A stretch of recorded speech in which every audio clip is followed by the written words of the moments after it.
Now, in Japan, radioactive water is reported to have leaked from fuel pools at the Onagawa nuclear power plant. It's following a violent aftershock measuring 7.1.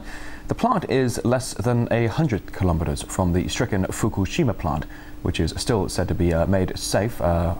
It's set to be made safer following last month's devastating double hit of earthquake and tsunami.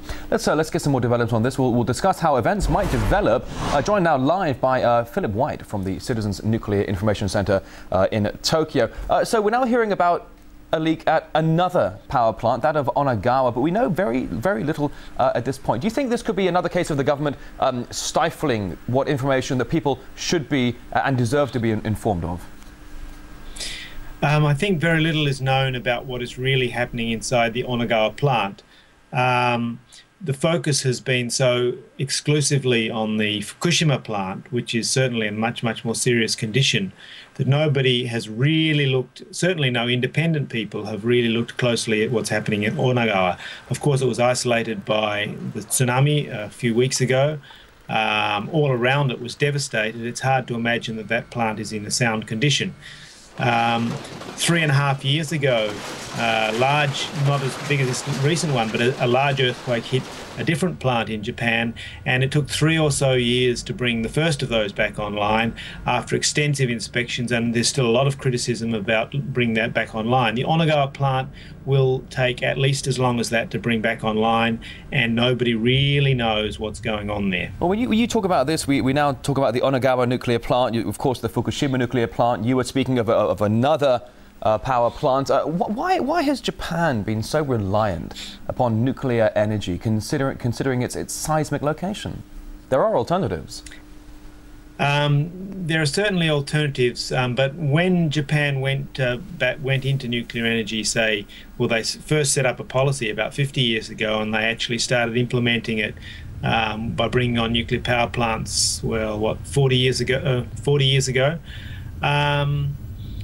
At that stage, they really were determined to go ahead, and any inconvenient information like the vulnerability of plants to earthquakes, the fact that the ground location was unstable, that sort of information was suppressed right from the very beginning. So you talk about the suppression of information, you talk about this so-called inconvenient information. Now, the Fukushima power plant, that's been releasing what is said to be tens of thousands of tons of radioactive water into the ocean. Japanese officials are saying it's not dangerous, it's not a risk to the environment or to people.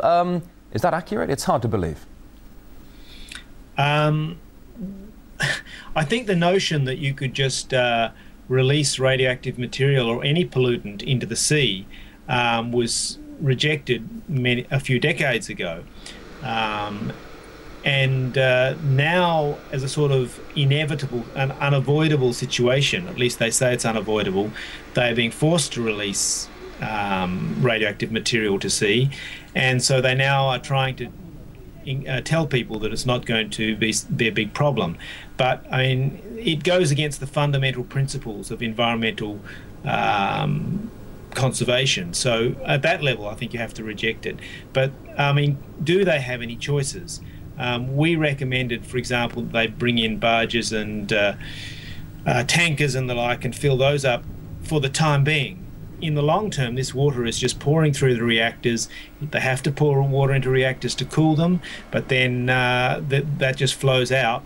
And there is no sound solution. There is no safe solution to the situation. It's a case of what is the least worst, and their argument was this was the least worst. If I may jump in just for a moment here, I'm running rather low on time, but we do know that some of the emergency workers, if not all of them, have been exposed to potentially dangerous levels of radiation at the Fukushima plant. Some of them even hospitalized. When you address the morality of this issue, have these workers, have they just been brought in as the sacrificial lambs in this? They are sacrificial lambs, there's no question about that. It's a question of whether they're doing it willingly.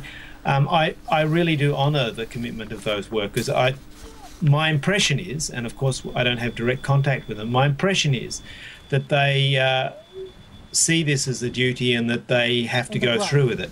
I'm sure that they don't all feel equally strongly in that way, but I regard their actions as courageous. The trouble is that it's going to go on for so long. I mean, you can't just keep pouring people in there and as sacrificial lambs into highly radioactive areas where they're bound to get exposures that are certainly dangerous, if not lethal in the short term.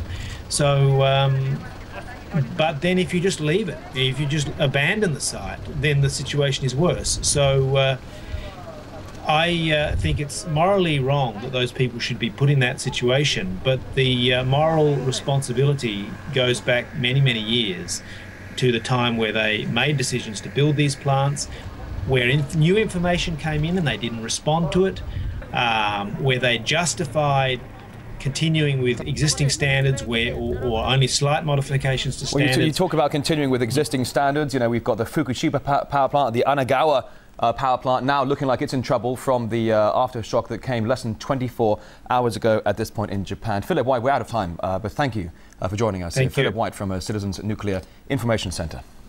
You're welcome.